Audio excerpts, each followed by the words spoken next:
So,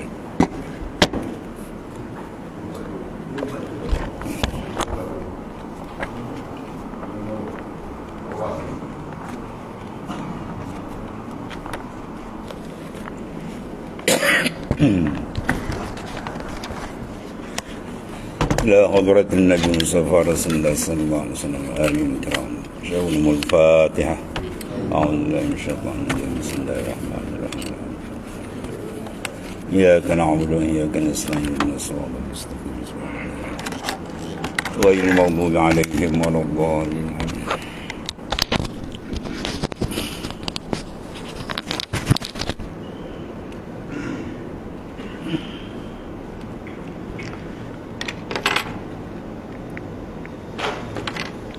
بسم الله الرحمن الرحيم قال مؤلف قال صلى الله عليه وسلم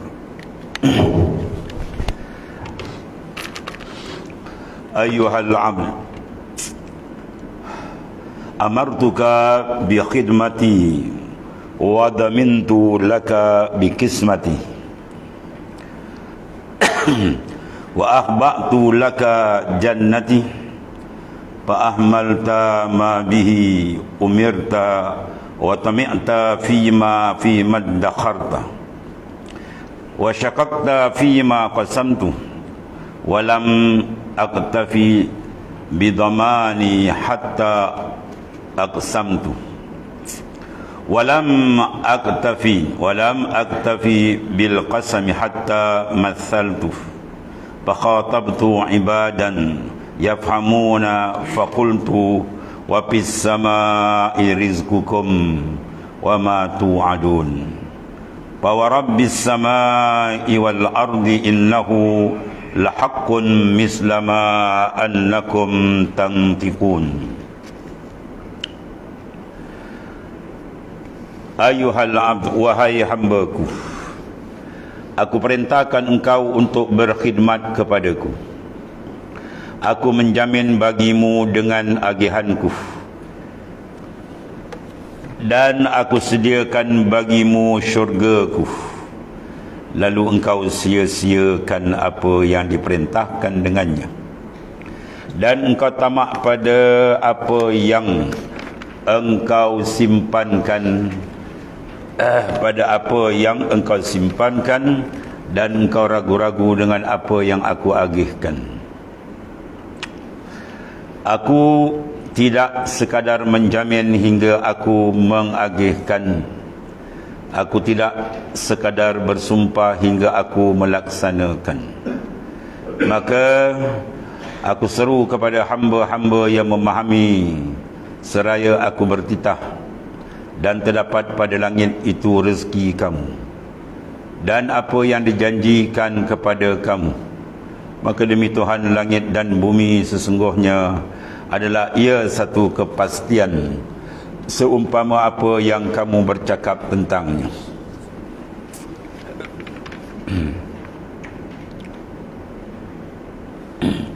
Di sini perhatian diberikan oleh Syekh Ibn Athaillah As-Sakandari radhiyallahu anhu, iaitu hendaklah kita menjaga dengan sungguh supaya maqamul khidmah tidak terlucut dalam amalan ataupun kehidupan kita. Itu sentiasa berkhidmat kepada Allah Subhanahu wa taala. Khidmat mana keikhlasan dalam melaksanakan amal tanpa melihat kepada pembalasan. Ya, kalau kita buat amal, kita perhatikan balasan, itu belum masuk lagi lain khidmah. Kita buat ibadat zahir baru. Salah ke? Itu peringkat awam. Ada peringkat untuk mendampingkan diri kepada Ta'ala, maka buat amalan ya bukan atas dasar meraih akan pembalasan.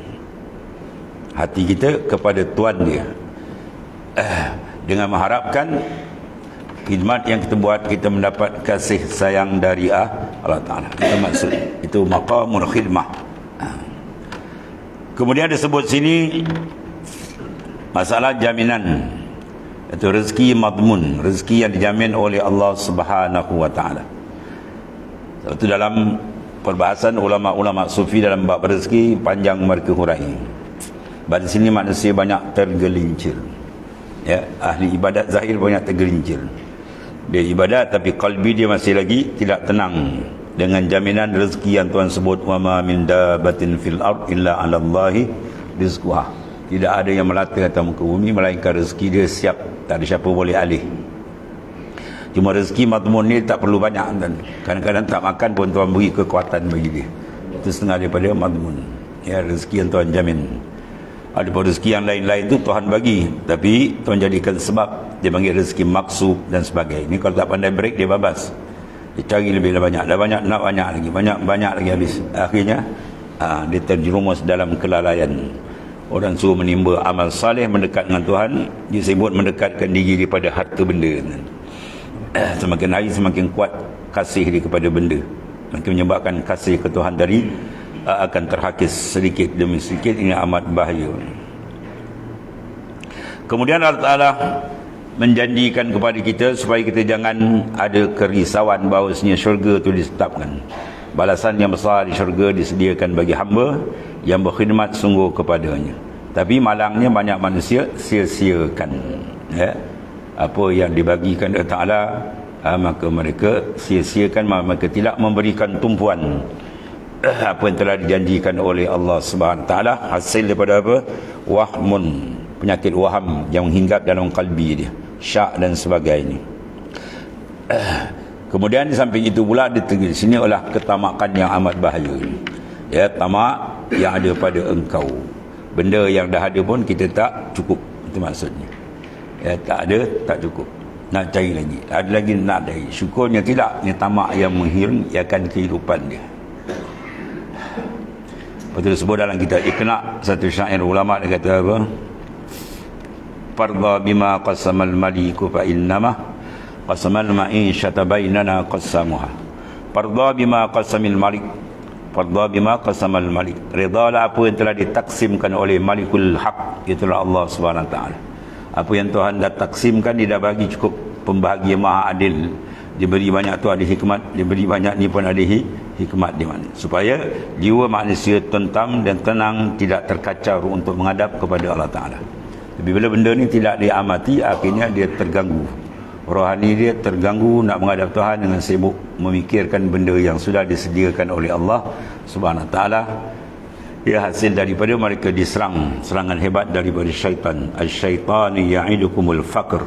Syaitan sentiasa membisikkan di telinga kamu, hati kamu tadi, akan kesusahan, kefakiran, ya, sehingga dia tidak ada memberi masa untuk beribadah kepada Allah. Dia beri masa dia hanya untuk mengumpul, ya, dan menimbun dunia kendak nafsu.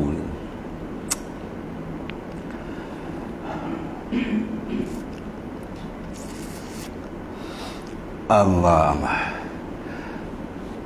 Maka di sini Allah Subhanahu Wa Taala menyatakan lagi bahawasanya diseru akan hamba tadi supaya memahami, ya, akan titah perintah Allah Subhanahu Wa Taala, sehingga Ta'ala sebut secara umum asal rezeki manusia. Wa fis sama'i rizqukum, di sama, di atas langit tu rezeki kamu. Apa maksud?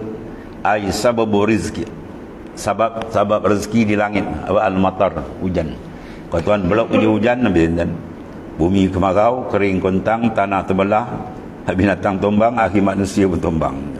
Ya, itu nikmat air banyak dibangkit dalam Quran. Ya, nikmat air. Kalau air Tuhan blok juga habis. Jadi maknanya Allah Ta'ala bangkit nikmat ni supaya manusia itu sentiasa ingat. Adapun kita tak boleh. Jangan kita beri orang, kita bangkit, batal pahala. Ya, la tubtilu sadaqatikum bil manni wal adha. Kamu jangan batalkan sedekah kamu dengan mengungkit atau nyebut itu batal pahala, sebab ini bukan kita punya. Adapun Allah tak ada, memang dia punya, dia boleh bangkit, supaya manusia itu jangan terlalai maknanya. Maka rezeki telah disiapkan di atas, di bawah, segala-galanya. Sebab rezeki ni banyak manusia terganggu, ya, rohani dia untuk pergi ke hadirat Allah Ta'ala. Qala mu'ali wa qad arazaqtu man ghafala anni wa asani fa kaifa la arzuqu man ata'ani wa da'ani wa yahaq al-gharisu lis-syajarati saqiha wa mumiddu lil khaliqati huwa bariha minni kanal ijadu wa alayya dawamul imdadi, minni kanal khalqu wa alayya dawamur rizq, a'udkhiluka dari wa amna'uka ibrari, a'ubrizuka likauni wa amna'uka wujuda auni, a'ukhrijuka ila wujudi wa amna'uka judi, laka hayyatu minnati wa fika azhartu rahmati. Sesungguhnya akulah yang mengurniakan rezeki. Betul, apa saja rezeki yang kita ambil, sama ada bentuk makanan, minuman, pakaian dan kegunaan-kegunaan yang lain, adalah yang merupakan rezeki yang dikurniakan oleh Allah Subhanahu Wa Taala, yang berbagai bentuk. Itu zahir. Yang batin lagi besar, iman, Islam dan sebagainya, itu adalah kurniaan dari Allah Taala. Mana jangan kita mencapai dan mengguna pakai, melainkan kita memandang ianya adalah benda yang telah ditaksim, dibagikan Ta'ala di azali lagi, supaya hati manusia itu tidak terhijab dengan Allah Subhanahu Wa Taala dalam pengambilan rezeki. Ya, kalau tak berjaga maka kita terhijab dalam pengambilan rezeki. Kita nampak di kita yang usaha, kita nampak orang, menyebabkan terhijab. Dan tidak ada azab paling besar bila qalbi insan dihijab. Ya, azab paling besar ialah apa? Wujudul hijab, terdindingnya hati daripada Allah Subhanahu Wa Taala. Dan sungguh akulah yang mengurniakan rezeki pada orang-orang yang lalai dan menderhakaiku. Mana orang yang lalai, si kafir tu pun Tuhan bagi lagi. Ya, maka bagaimana mungkin aku tidak mengurniakan rezeki kepada orang yang taat? Yang kafir itu pun Tuhan bagi, ya, apatah lagi yang taat dan sentiasa berdoa kepadaku. Tapi cuma pembahagian lain lah. Pemberian pada orang kafir itu dia panggil istidraj, ya. Ada pada orang mukmin itu alir rahmah, kena rahmat Tuhan. Dibagi rezeki menyebabkan dia lagi senang beribadah kepada Allah. Yang kafir pula dibagi lagi rezeki lagi makin jauh-jauh dengan Tuhan. Wahai hak, mana celakalah engkau, dia yang menanam pokok, ya, iaitu yang menyiramnya, yang membantu makhluk, itulah yang menjadikannya. Allah. Dari akulah kejadian dan ke ataskulah kekalnya. Mana semua tu dari dia tu maksudnya. Hakikat dia yang mengurniakan tanaman-tanaman tu. Dia juga yang membantu, yang menyuburkan dengan siraman hujan yang diturunkan, ya, membantu makhluk pada menumbuhkan, menjadikan. Sebab satu ayat yang selalu dibaca pada tarhim, apa dia ayat ni? Ya, membaca tarhim, ingat ayat ni. Tuan tarhim ke tidur ni. Falikul habbi wan nawa. Ya, Allah Ta'ala tu falikul hab. Dia yang membelah biji-bijian yang kita semai. Ya, wan nawa. Biji-bijian yang kita semai tu padi, gandum, ya, kita pilihlah tanah terbaik, baja terbaik, semua baik, benih terbaik. Tiba-tiba Tuhan tak belah macam marawang satu dunia kan. Ya, tanam kering, semua tak ubah, tanah subur, tapi dia tak terbuka. Tuhan tegur kita sampai tahap tu. Falikul habbi wan nawa. Dia yang membelahkan, ya, menumbuhkan. Kalau kita semai tak tumbuh, satu dunia tak tumbuh semayan-semayan benih makanan asasi, meraung manusia. Apa dia nak makan ni, Pak ni? Jadi Allah Ta'ala bangkit tu supaya terketuknya jiwa manusia. Ya, yang dimakan tu kalau Tuhan tak belah jawab dia, tak tumbuh, sebiji makanan pun kita tak dapat maknanya. Allah.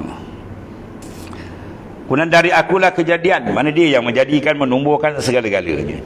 Dan ke atasku kekalnya bantuan. Ya, semua bantuan-bantuan yang sampai. Sebatang pokok tu kita perhati daripada perkembangan pecah benihnya, dia naik sikit demi sedikit sampai dah besar dan mengeluarkan hasil. Siapa jaga tu? Ya, kalau dia tak jaga, maknanya dia tak izinkan hidup, mati kering jawab dia. Itu semua hendaklah diperhati dengan teliti. Ya. Fa'tabiru ya ulil albab afala tubsirun afala taqilun. Banyak ayat-ayat Quran yang seumpama.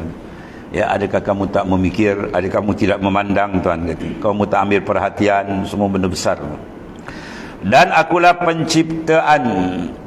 penciptanya. Ya, dan ke atasku kekal rezeki itu. Sampai jadi kita dapat menghasilkan sehingga dapat oleh keuntungan macam-macam dalam projek pertanian dan sebagainya, semua daripada Allah Subhanahu Wa Taala. Batu petani ni kalau diperhati betul-betul, banyak unsur dia untuk memandang kebesaran Tuhan dalam tanaman-tanaman dia tadi. Perkembangan dia sampai dah dia mengutip hasil. Dan banyak maknanya kiasan-kiasan yang boleh digunakan dalam kehidupan kita dalam melakukan amal soleh. Itu juga amal soleh. Bila kita nak tanam, kena pilih bumi yang subur, benih yang baik, penjagaan yang betul sehingga mengeluarkan hasil. Begitulah ibadat.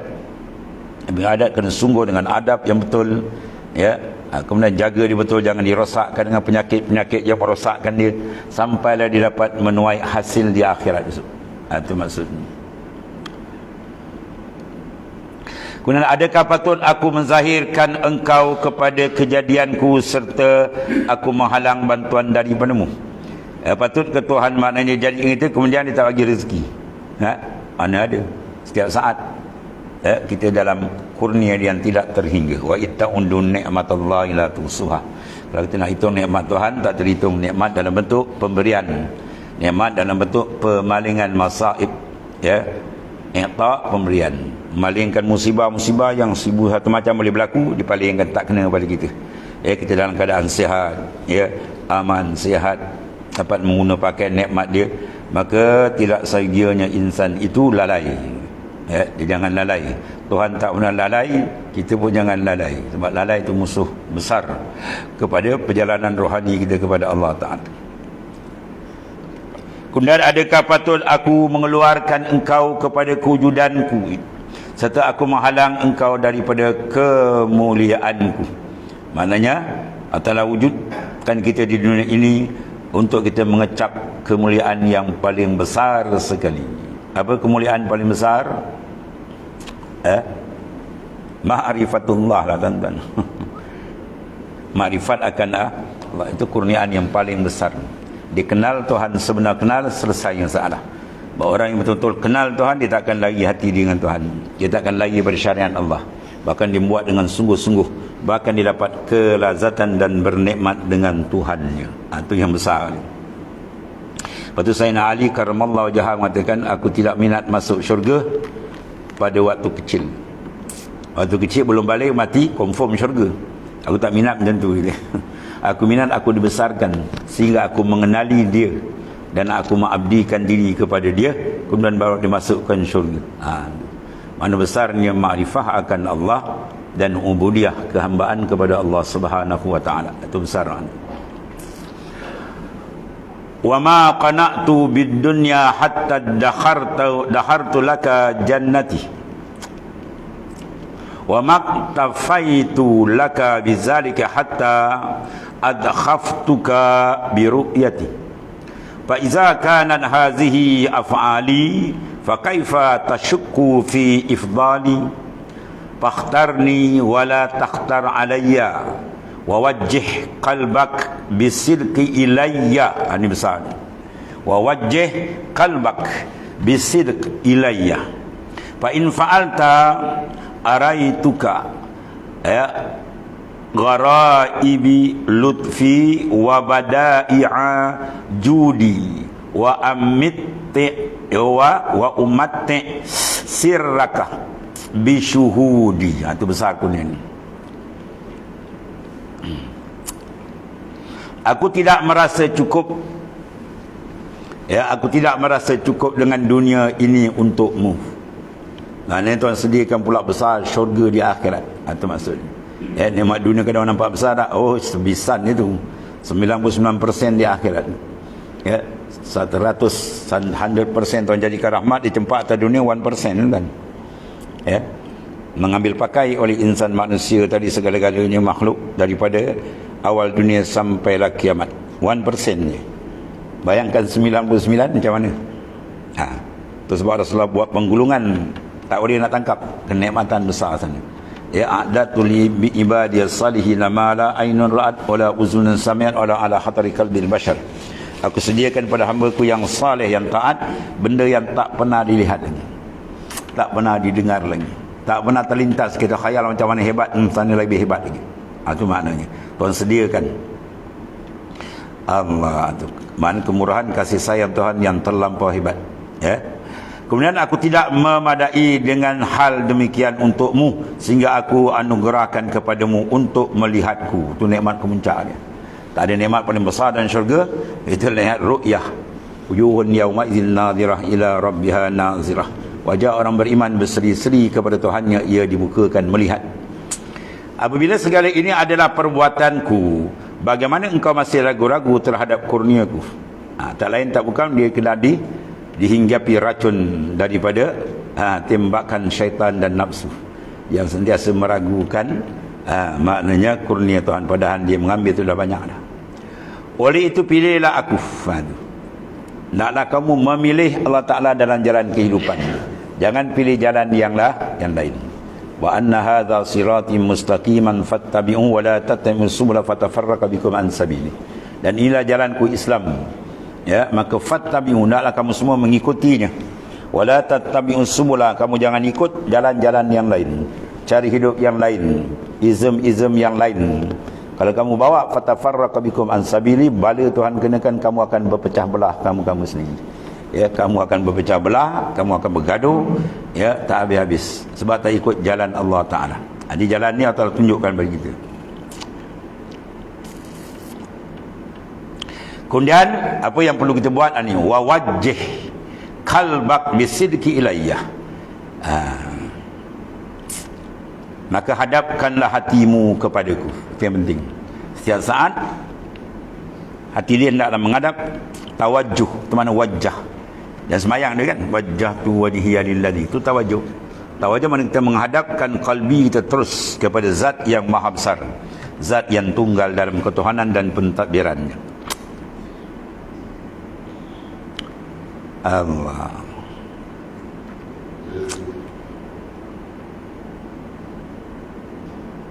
Maka hadapkan hatimu kepadaku dengan penuh kejujuran. Mana hati kita dalam menghadap Tuhan, jangan ada masuk benda yang lain, jangan ada gharat-gharat yang lain, tujuan-tujuan yang tak sepatutnya. Bulat bersih kepada dia. Apabila engkau melakukan dengan sebenar-benar tawajuh, yang sebenar-benar bisirkin, dengan sidik ilayya kepadaku, dia aku perlihatkan, ya, kepadamu segala keanehan lemah lembutku. Ya, araituka, aku berlihat akan dikau gharaib lutfi, atau bukakan berbagai-bagai pembukaan mukasyafah sebagaimana dapat oleh para awliya illahi ta'ala, ya, dan keanehan kelemah lembutan Allah Ta'ala. Itu bagi zikir Al-Latif, Al-Latif atau Ya Latif, itu kita perhatilah.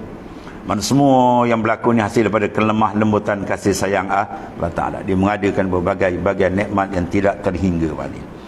Dan minta supaya hati kita juga dijadikan lembut, ya, supaya mudah menghadap dan bernikmat dalam menghadap Allah Subhanahu Wa Ta'ala. Dan keindahan pemurahku, keindahan badi, ya, judi, kemurahan Allah Ta'ala yang sangat indah. Dan pasti aku menghiburkan, ya, wa umatti'u, aku beri hati kamu tamattu', mana bersedap, berhibur, sirrak, sir batin kamu, mana lubuk bagi lubuk hati. Qalbi, batin dia apa? Roh. Batin roh lagi, sir, itu yang ketiga. Ya, qalbi, roh, sir, khafi, akhfa, ya, dia pergi sampai 7 lataif tadi tuan, ya. Dengan menyaksikan daku, Tuhan berikan apa? Wa ummati, aku beri nikmat tamattu, bersedap, sirrak, sir engkau, batin bagi batin hati engkau, dengan apa? Bisyuhudi, dengan musyahadah. Itu makna penyaksian, ini makna dengan makna dia syuhud akan Allah Ta'ala. Dan itulah nikmat yang terbesar dalam dunia ni, ya. Wa itmamun naim bin nazar ila wajhil karim. Nikmat paling besar bila Tuhan buka pemandangan kalbi kita. Di dunia dapat melihat dia, di akhirat lihat terus Itu nikmat yang paling besar. Sebab manusia kalau dibuka dia makan musyadah, masya-Allah, ya, hilang segala nikmat yang lain. Bersedaplah ia dengan Tuhannya, dan bila dia asyik dengan Tuhan, di mana ya dia akan singgah atau terkena sifat-sifat mazmumah. Sebab qalbi dah asyik Tuhan ni tak berpandang berhadap pada makhluk, tak ada heran, makhluk puji tak rasa, makhluk ini tak rasa. Ya, ketiga itu barulah dia tamakun, mantap marifat dengan Tuhan. Maka di situ kelazatan yang besar Tuhan akan berikan. Jadi kena lalui proses dia lah. Kena ada kesungguhan dalam ibadat. Ibadat kena sungguh, bukan buat macam lepas batuk di tangga, dan buat dengan kesungguh tawajuh betul, baru dia akan berikan kenikmatan, kelazatan dan pembukaan dia. Qala mu'alif kala sallallahu sirra laqad azhartu at-tariq li ahli at-tahqiq wa bayyantu ma'alimal huda li zawi at-tawfiq fa bihaqqin sallama ilayya al-muqinun wa bi bayanin tawakkala alayya al-mu'minun alimu anni khairul lahum min anfusihim li anfusihim wa anna tadbiri lahum akhra min tadbirihim fa'az'anu li rububiyyati mustaslimin wa tarahu anfusahum baina yadayya mufawwidin. Sesungguhnya aku zahirkan jalan yang benar kepada ahli tahqiq. Mana orang yang duduk dalam maqam tahqiq, marifat dia dengan Allah Ta'ala, jatuh hati dia tidak berpaling melainkan dengan Tuhan yang sentiasa. Ma fi qalbi ghairullah. Allah Ta'ala berikan pada dia ahli tahqiq, mana orang yang sudah tahqiq. Apa Tuhan berikan ni hadiah, sebab dia mentahqiq amalan sungguh-sungguh kepada Tuhannya, ya. Dan aku juga menyatakan alamat-alamat petunjuk bagi yang mempunyai taufik. Wa bayantu, mana aku nyatakan terang, ma'alim, yang menyatakan segala alamat-alamat jalan petunjuk, ya, bagi siapa? Li zawit taufik, orang yang ada taufik. Yang ini dia panggil tanazul bawah, tahqiq atas, ya, taufik peringkat bawah sikit. Mana taufik? Orang yang mendapat kemampuan untuk ibadah. Apa makna taufik? Khalqu quwwata ta'ah fil abdi, itu makna taufik. Ya, khalqu quwwata ta'ah, Tuhan mengizinkan dan berikan kemampuan, kekuatan untuk beramal. Sebab ada orang dapat hidayah tapi taufik dia tak dapat. Hidayah dia dapat, dia tahu ni jalan baik, ni jalan tak baik, tapi dia nak duduk tak boleh. Dia tergelincir. Dia tahu benda tak baik, dia buat juga. Dia tahu benda ni baik, kadang tak boleh nak buat, tak mampu. Itu sebab dia ada hidayah ada, tapi taufik tak ada. Jadi kita minta taufik. Maka taufik tu Allah bagikan bagi orang yang mempunyai dapat petunjuk, atau bagi taufik, mana dia boleh mengerjakan amal dengan betul. Maka dengan kebenaran pula, bihaq, ya, maka dengan kebenaran orang-orang yang yakin menyerahkan diri mereka kepadaku. Sallama ilayya muqinun, orang yang betul-betul yakin, dia akan taslim, duduk dalam maqamut taslim, ya, dia menyerahkan bulat diri dia kepada Allah Subhanahu Wa Taala, zahir dan batin. Zahir diikat dengan syariat yang zahir, batin mengikat dia dengan syariat yang batin. Syariat yang zahir mana kita mengikut amalan-amalan yang sudah siap dalam huraian-huraian fuqaha ulama fiqh. Dan yang batin kita memakaikan sarungan pakaian rohani sebagaimana telah dihuraikan oleh ahlillah, ya, mana kita lengkap jalan di zahir dan batin. Zahir kita mengaji ibadat, batin kita istislam, serah. Jangan nampak diri kita. Selagi kita tak nampak diri kita nampak diri kita, amal tak usin kan. Tu kata kena membuangkan ananiah. Ananiah tu perasaan kita buat. Bila kita perasan kita buat, dia akan menjangkit penyakit apa? Mula penyakit rasa besar, rasa hebat, riak, ujub, semua yang kita baca tu punca dia apa? Dia tak hapuskan ananiah. Mana keperasanan diri, dia rasa diri yang buat. Sepatutnya bila kita buat, kita rasa itu semua dari Allah. Kul bifadlillah, tu ayat Quran, untuk mematikan ananiah. Ini kita kata mati ananiah, dia kata ni pahaman Jabariyah pula, otak dia. Ini tak betul, dia tak faham. Tu ayat terang tu. Kul bifadlillah, katakan ya Muhammad SAW, bifadlillah, dengan kurnia Tuhan kamu dapat iman, Islam, amal, semua kurnia dia. Apa makna semua kurnia? Jangan pandang diri kamu tu semua dari Allah, ya. Dalam suratul Fath kan, iza ja'a nasrullahi wal fath, bila datang Fatil Mekah, kemenangan. Wa ra'aitan nas yadkhulun fi dinillah afwaja. Kau lihat manusia berbondong-bondong masuk Islam. Cara menyambut dia apa? Pasabih, bukan bersorak. Pasabih, tasbih. Kemudian wastaghfir, bukan taksir. Apa makna wastaghfir? Kalau kamu rasa kemenangan ini dari kamu, sila minta ampun. Itu maksudnya. Jadi jangan pandang diri. Jangan pandang diri itu panggil kita menghapuskan ananiah. Banyak ayat Quran, hadis Nabi terang semua itu ya. Penghapusan anan. Sebab bila ada ananiah, keakuan aku, mana Tuhan? Aku yang nampak, Tuhan tak nampak. Aku ini saya. Oh, ambil tengok ni. Hijab. Ya. Ru'yati wujud. Ya, memandang akan kewujudan engkau itu hijabun. Ya, aku. Dan dengan keterangan para mukminin bertawakal kepadaku. Ya. Menyerah diri mereka itu kepadaku, dan dengan keterangan yang Tuhan bukakan, ya, mukasyafah dia, para mukminin bertawakal ke atasku. Ini dia antara apa? Nihaya kemuncak perjalanan rohani. Wa ala rabbihim yatawakkalun. Hanya kepada Allah saja mereka menyerah, nak serah pada yang lain apa bayang dia. Mereka meyakini bahawa aku terlebih baik dari diri mereka untuk diri mereka. Ya, kita jaga diri kita. Banyak orang tak kerti jaga diri. Banyak orang yang tak kerti jaga diri. Dia buat maksiat tu, dia tak kerti jaga diri lah. Dia menempah tiket ke neraka. Dia sendiri azab diri dia. Allah Ta'ala yang sangat penyayang, memberikan iman, taufik dan sebagainya. Mana dia tak kerti nak jaga diri tadi.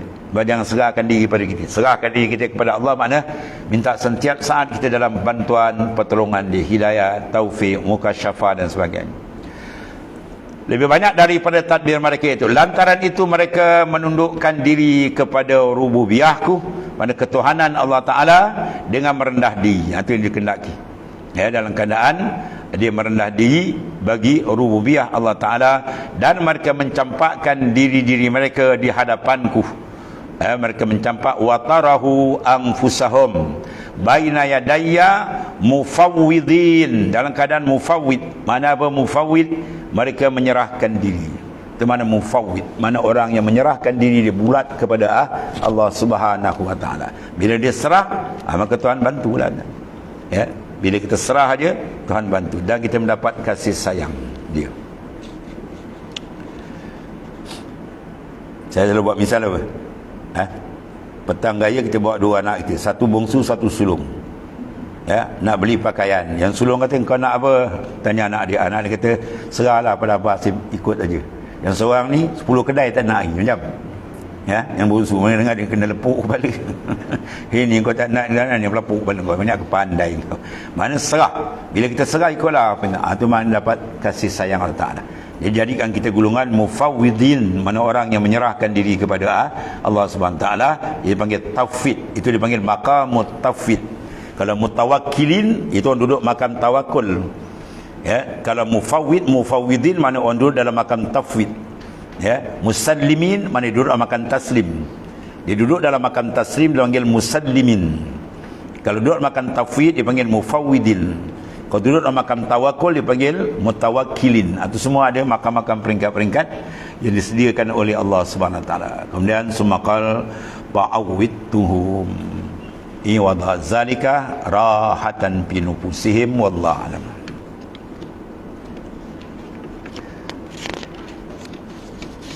Bismillahirrahmanirrahim. Alhamdulillahirabbil alamin. Wassalatu wassalamu ala asyrafil anbiya'i sayyidina maulana Muhammad. Allahumma ighfir lana ya Allah ma aslam. Wa inna khairan kullahu biyadi anta bina ra'ufur rahim. Alhamdulillah. Subhanakallahumma.